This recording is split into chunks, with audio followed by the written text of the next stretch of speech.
since we have 30 minutes time, and the good news is like we have a wonderful and I think great panelists that who can really representing the different sector or different segment of the VR industry in education. The bad news is we are 30 minutes away from lunch. Okay, so we try to get that very useful, productive discussion here. So I think let's take a seat first. So before I start, I think I give you I like numbers. Since I do most of the time I do investment, so I deal with numbers every day, every minute. So the first number is like 15 million. So make a guess, like what's the 15 millions actually what I tried to say? Anyone? 15 million? It's not the lottery that I won last night. So 50 million is the projection that people, like not me, but from the Wall Street Journal, they try to predict how many units of the VR headset, including Oculus Rift, Samsung Gear, like HTC Vive, also the coming up Sony, the headset. So this year they predict that would be total sales unit would be around 15 million units. A little bit crazy if you think about how many of you actually have a headset at home, right? I have 2, by the way. So anyway, that's what we're going into talk about the VR market, and actually outside of education, everyone talk about the virtual reality or the augmented reality is around $170 billion market for the next 10 years. So a lot of the investment have been putting into like startup. So we have 2 companies here, and also 1 company that with 15 years of experience of using and also providing solution to companies that actually lead the virtual reality and also simulation technology. So without further ado, I think I quickly introduce myself. So I won the investment for NetDragon, and what we do is company, they focus on games, focus on education, and also focus on mobile application. And then I let each of the individual panelists to introduce themselves, and why don't I start with Cedric? So for those who saw my presentation, they already have an idea of who I am, but for those that didn't, so basically we are trying to bring the physical classroom experience online, and how we are doing that, that's by putting people inside a 3D environment, inside a shared 3D environment, and representing them and the other people as 3D avatars inside this world. Because this has, the idea where this comes from is my co-founder, Dave. He was a teacher himself. He did research on what were the pain points of virtual worlds for education, and what can we do to really, drive the change to really make virtual worlds make them work for education. So I'm the CTO. I execute his ideas. Of course, I give feedback and I block him from creating every possible feature out there. But that's basically my profile. How about Joe? Yeah, my name is Joe Sheets. I work at Eon Reality. With a company that's been around for 15 years. We're involved in AR and VR. We are involved in a lot of different industries, oil and gas, aviation, medical, and also education. One thing that we do is provide immersive environments where you can go into a room we call an iCube, and each of the walls is a projection screen, and you actually feel like you're in the environment that's targeted. It's actually very cool. I used to work for ExxonMobil, so I was hired because I speak oil and gas, and we developed a simulator to train people that work in our production facilities. And normally it takes about 8 to 10 years to make a good operator, but we can use the American expression, throw the kitchen sink at them and really stress them and see how they behave in a stressful environment. And it's a great learning experience. To target specifically for this conference, we also deal in the medical field, and we have, actually in the App Store, if you're interested, I'll show you how to get it, but we have an eye simulation. Dr. Anu from Chicago, she's an ophthalmologist, and she wanted to bring AR and VR into training for doctors, and it's very, very cool. And you can go in there, and over 70 different eye diseases are simulated. And the trick is for a doctor to go in based on a simulation to make the correct diagnosis. That just gives you a headline. but that kind of technology can be done all the way down from K to 12. There's no limitation. So all these other presentations over the last half hour, 45 minutes, totally agree. The classical way that people learn in the classroom is we're moving away from that. Everybody learns differently, but we're 3D animals. We live in the 3D world. And by learning in the 3D environment, there's lots of studies that show how people's minds open up. They understand better, they retain better. So we can talk more about it. Okay, good afternoon. My name is Sander. I'm the CEO of Smart2IT. We have been developing a self-service mobile virtual reality platform that allows you to create without any technical knowledge, to create your own application in your own style and your own brand and your own logo. It also includes a content management system, so you can upload your own virtual reality content to your own application, so you can share it with your children, you can share it with your family, and if you're in the business world, you can share it with your customers. The platform has been released 8 months ago. We have 60 customers worldwide using our platform. Depends on real estate agents, automotive dealers, and I'm seeking for business partners in the educational corner to find out with me how we can introduce the platform for you in the educational market. So that's my role. Thanks. Thank you. So before my next question, let me give you some number as well. So it's actually based on a 2011 BBC research. So you can actually, I can give you the link later. I'm actually quoting also Eon, some of the number that came from Eon. So there's a saying that, if you use immersive learning, so talk about 3D, VR, technology, you can increase the attention level by 92%. Actually 100%, because before it was 46%. If you use the VR, you can improve to 92%. So that's number one. And then they were talking about the test score, right? Taking tests, you can improve by 35%.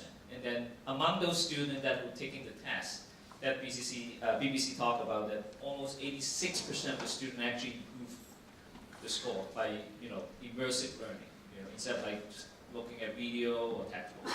So this is something just 2011 research seems dated already, 4 or 5 years ago, but sounds too good to be true. So maybe my next question is it real? And then a lot of people talk about, you remember 3, 4, 5 years ago, 3D printing.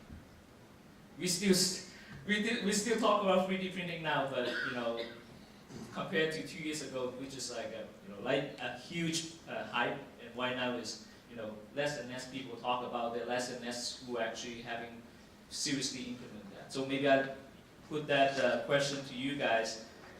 Do you think why the VR in education is something real, or this is something also 3D printing is just a hype? Okay, so I'll take a shot at that. My life experience tells me that, again, people learn differently, but most people learn really, really well when they actually learn by doing. So you can talk to somebody and they'll retain a very small amount. They can write it down, maybe they understand a little bit more, but when they actually do something, they really understand. And I think Confucius actually has a statement related to that. So my life experience tells me that if you put people in an environment, a physical environment, like if you teach them how to use a tool, explain how to do it, and they practice it, and you go back several months later, they really still understand and they remember it. Virtual environments allow you to set up a simulation where you can actually put people in any kind of environment situation and actually have them learning by doing. But in addition to the numbers, there's many, many studies now that are coming out that actually support what I'm saying. Yeah, if I can add to that, basically my co-founder Ed, he also did the research on the virtual world, and I don't know the exact numbers, but basically he came to me saying, look, you are more engaged in a 3D environment, and my background is video games, so I was like, yes, and what's new about that? So I mean, I've started hitting an arrow to make a frog cross a road I was there to make that frog cross the road. That's the immersiveness that games on their own make. And then if you add it to a 3D environment and are really completely immersed in that, it's something that just works. As I said, I learn by doing, and I still say today that a lot of that I learned are also related to the part that I played quite a lot of video games. My opinion is that children, I've got two little kids from 7 and 10 years old, are very curious about the new techniques. They love the iPad, and my iPad is their own iPad, so I lost it. So when we introduced virtual reality in our home, my children were very curious as what is it? And my experience is that they are seeking for new technology combining with traditional learning. And when you create those atmospheres for them, they are actually more curious to learn and to show, and they don't know that they are learning. So I think there is a very positive way to create an environment for them, and so that they don't really experiment, they're experimenting with virtual reality, but they don't know that they are learning. So I think that will be a big step ahead. And of course, the mobile technology is running up really fast. And I've brought a new gadget with me. So would you please hold my microphone? It's a bumper which you can integrate it on your smartphone, and that means that virtual reality is in your pocket. So it will also be in the pocket of your students, even if they are children or they are high school or university students. So this is the next step for everyone to create content for the educational market, and I think it will help you as an educational market to teach even faster than we already do. You want to add something? Yeah, well, first of all, that thing is really cool. And secondly, what I want to say is that this is exactly the reason why we decided to go all out on VR. There's a lot of countries as a whole that skipped the whole laptop evolution. They just went straight to mobile. And one of the reasons why we are not going for photorealism, which is really heavy for these kind of machines, but we're going for a more like atmosphere 3D environment, is because if we manage to make the action of going to class like, oh, I've got a text, I've got class, you turn the phone, you put it in front of you and you're in class, if we manage to introduce that, that's a huge change. Maybe one of the questions maybe I just want to ask Joe, since you have been in the industry for more than 35, 40 years, and you used That really hurt. sorry to disclose your generation right here. So you're the user, and right now you're of course like also a solution provider, right? So compared to 15, I'm not even quoting like 30 years ago, 15, 20 years ago, what's the difference in terms of like, technologies? It's like night and day, and the people today that work in our oil and gas facilities grew up with this kind of thing. And the normal classroom training to educate them just doesn't work. I mean, they just zone out. They just can't do it. And again, you guys probably know this, but like the analogy is airplanes, right? I looked it up yesterday. Every day there's 100,000 flights around the world, but it's extremely rare that there's any airline incidences. There's a reason for that, because worldwide, governments and the FAA, they've encouraged the airlines to get more reliable. But the planes are so reliable that the pilots are forgetting how to fly. My brother-in-law works for the FAA in the States. Big problem in the airline industry is pilots can't fly anymore. They take the plane off, put it on automatic pilot, and their skills are really deteriorating. That's why they spend so much time with the flight simulator. Well, it's the same with oil and gas facilities. You rarely hear of an event, fire, explosion in an oil and gas facility. They're getting so reliable that the people are forgetting how to operate the plant. So now we built a simulator in our company. Like I said before, we put them into this environment, and we give them the things that they would see over 10, 15 years. We give it to them in a 6-month period, and then now they have the experience and they remember how to react to it. So it's totally a night and day 2 years from what it is today. It's amazing on how fast everything's changing. It's actually kind of scary, but it's fun too. Right. So I remember like you guys, when is the first iPhone in the world? 2007. Right? So at that time was selling, it was sold for at least around 500 or 600 bucks, right? And then it took like, well, right now you can buy like $100 smartphone in India, $100 brand new, right? And then we were talking about Oculus, I use it as one example, in 2012. They were talking about 5,000 or 10,000 bucks in order to, if you need to buy that developer kit. And now, I know that they're probably selling at a loss, but then they're selling for around 600 bucks, right? Not including you need to buy a computer, of course. So what I'm talking, I think that to Joe's point that, kind of like maybe using the Moore's law, things will get cheaper and cheaper and even faster than an iPhone. So that's why I think one of the reasons that as an investor we are so excited. But if we go back to education, maybe in the classroom or in a training center or a corporate environment, what are the biggest challenge that you guys are hearing every day, in your business or in your customers scenario, use cases? Because the virtual reality market is very in an early stage. You already mentioned that Oculus introduced their development kit early 2012.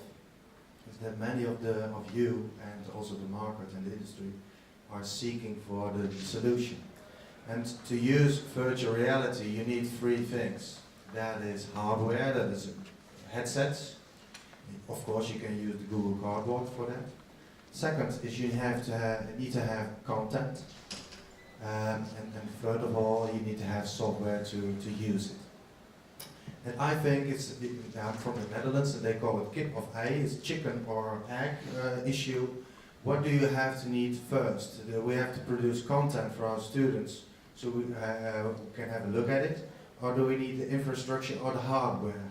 I think we need both, three of them all, and almost at the same time ahead. So the issue is that when I speak to teachers, is they are searching for how can I create content very easily, not making lots of money to produce it for my students. And on the other hand, they need software to use it. So there's a big challenge for us together for introducing virtual reality for our students. Yeah, I just want to add to that. The thing is that in my previous work experience, I've been managing IT projects in general. And with IT projects, it's always the same story. People are scared of technology, and that's okay. But that's why you need to do proper change management. We've seen the numbers this morning in the presentation from Ben and Charles. Like the education market is only 2.5% digitized. So whatever we're going to do is we need to really do some very proper change management and tell people that things are going to be okay, because otherwise we're never going to break through into the rest of it. And that's why I like what you just said. It's about taking away all the friction to provide content, or just basically taking away the friction of putting you in a 3D environment. So if you ask me what is the big challenge at the moment, it's all about taking away as much friction as possible so that you can really drive a real change. So let me add something about education. So even though I worked for ExxonMobil for 35 years, I was invited. Part of my job was to go to middle schools and high schools in Texas and visit classrooms and talk to the students. It was a lot. I loved it. I had a great time doing it. And one thing I noticed, and again, I'm not an educator, so if the educator's in here and if I say something, just don't throw anything at me. I get very sensitive. I'm a real sensitive guy.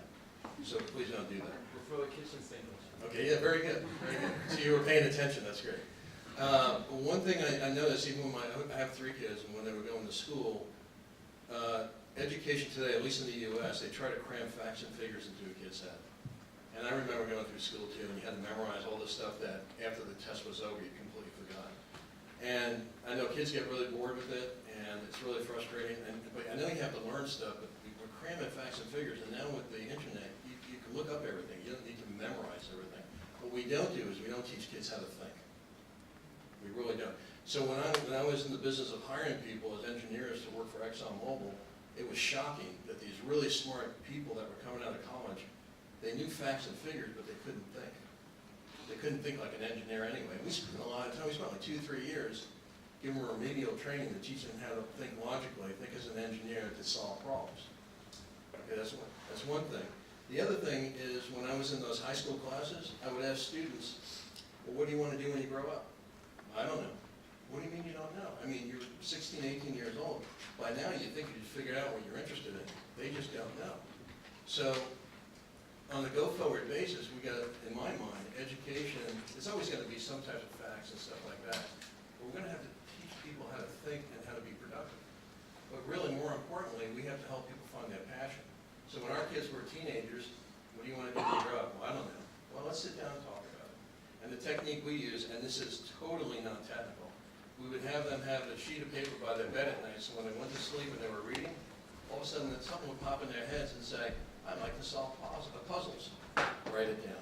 I like to draw. Write it down. I like to work with my hands. Write it down. And after about a month, they have a couple sheets of paper, and they sit down with my wife and I. We go through it, and like 4 or 5 careers would just pop off the page. It was obvious.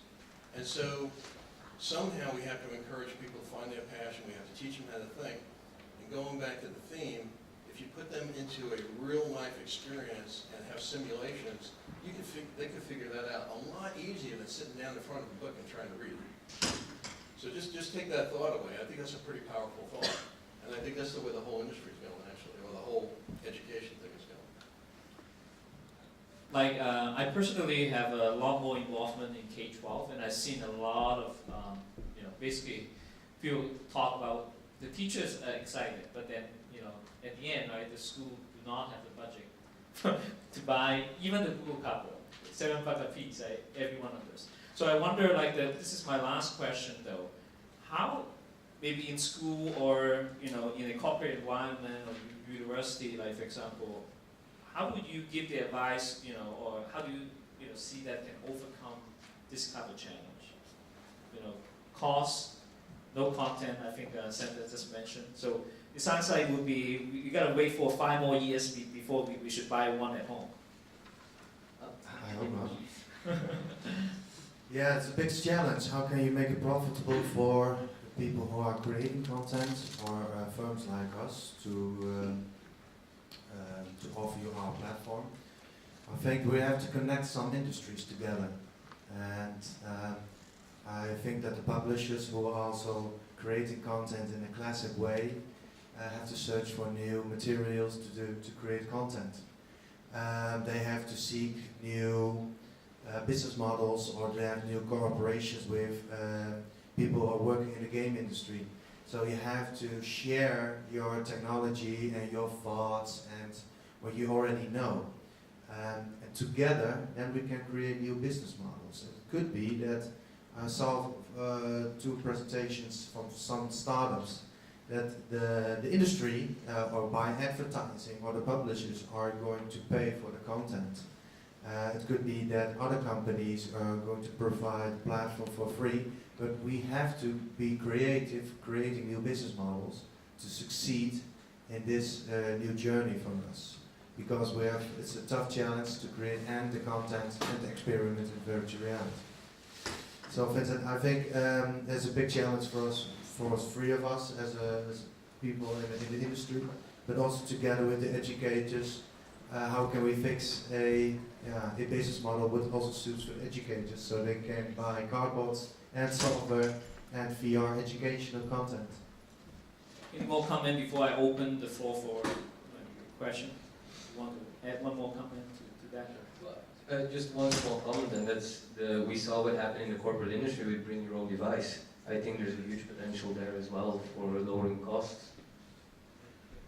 All right, so I just want to, okay, yeah, please. Sorry, I'm obviously very keen, so apologies, but I want you to reflect a little bit on some of the use cases for these technologies. Now, some of the examples that you've cited and that have emerged throughout the day are related to tactile skill building, if I can call it that. Yeah? So learning how to design a jet engine that you have to touch that you can visualize, or in architecture, I saw on your website, like real estate can walk through the property. So the use in tactile context or built environment is quite clear. Can you reflect on some of the other use cases that you find exciting? You know, and what I'm driving at is the fact that it's immersive and together in a shared space, that's awesome. But I'm sure there's additional advantages to being in a VR space that makes this an even more powerful learning technology. Yeah? So if you could reflect on some of those use cases, that would be cool. I've got one case that we are working on in the Netherlands. We have an organization, it's called ANWB. They are responsible for the driving lessons for us, how to teach to drive a car.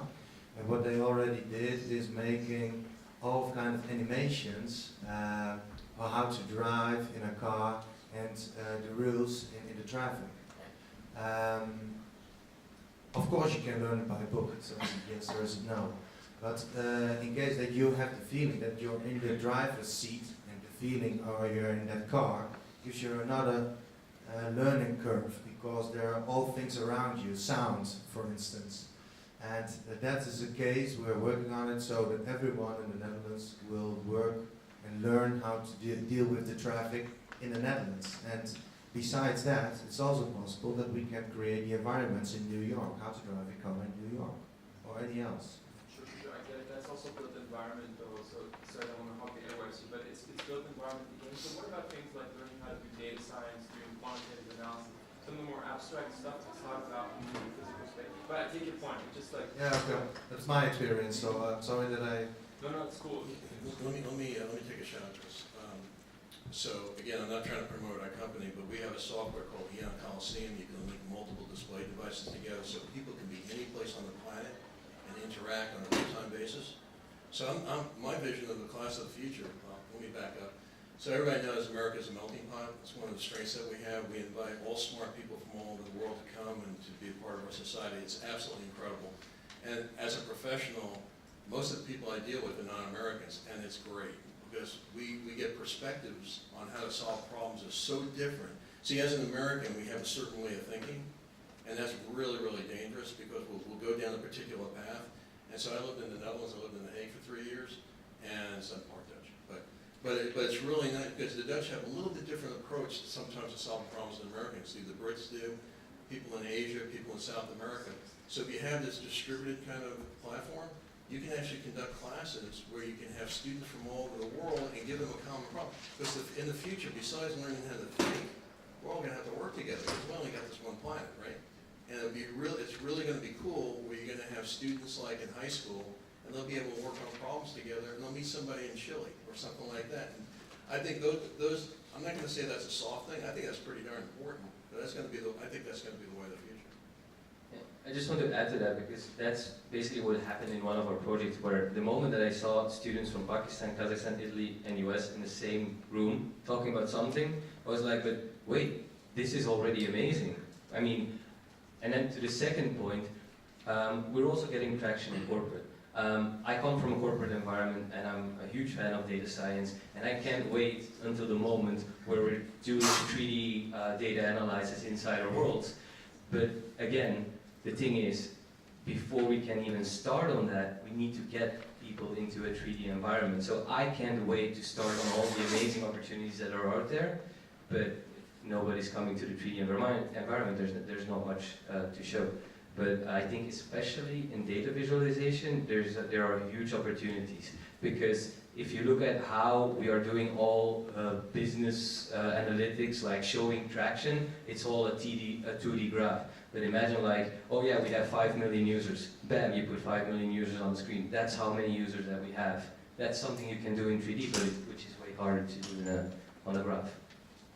Great. So I would, I'd love to get more question and ask them more, but then because we're time's up, right? Okay. So I know. Thank you so much for staying for listening to this panel, and thank you for the panelists. Thank you for your question. And I think there's one more VR related session somewhere during the day. So highly recommend you guys go there. And also there's a company demoing too. So. All right. Thank you so much.